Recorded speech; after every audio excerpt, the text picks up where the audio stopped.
মহামাৰী কৰোনাই সংকট নমাইছে মানৱ সভ্যতালৈ।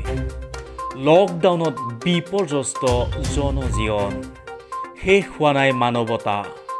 মানুহৰ কল্যাণৰ হকে সহায়ৰ হাত আগবঢ়াইছে বিভিন্ন মানৱ দৰদী সংগঠন আৰু ব্যক্তি বিশেষে। তেনে সময়তে অসমৰ ঐতিহাসিক ধৰ্মীয় পীঠস্থান শ্ৰী শ্ৰী আঠখেলীয়া নামঘৰ পৰিচালনা সমিতিয়েও মঙলবাৰে কৰোনা প্ৰতিৰোধৰ উদ্দেশ্যে কোভিড-19 মুখ্যমন্ত্ৰীৰ সাহায্য পুঁজিলৈ প্ৰদান কৰে 1 লাখ টকা। আমি আমাৰ জনসাধাৰণৰ যি অৱস্থা হৈছে তাৰ বাবে আমি সেইটো অসমৰ বাবে আমাৰ শ্ৰী শ্ৰী আঠখেলীয়া নামঘৰৰ তৰফৰ পৰা ৰাইজৰ হৈ আমি 1 লাখ টকা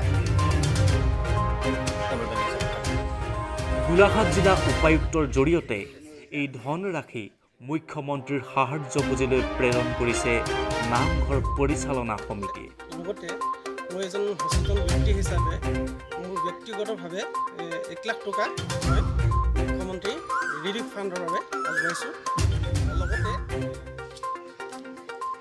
আঠখেলীয়া নামঘৰৰ বিষয়ববীয়া তথা বৰহোলাৰ মানৱ দৰদী উদাৰ ব্যৱসায়ী মুকুট বৰায়ো মুখ্যমন্ত্ৰীৰ সাহায্য পুঁজিলৈ বেংকযোগে কষ্টোপাৰ্জিত 1 লাখ টকাৰ সাহায্য প্ৰদান কৰে।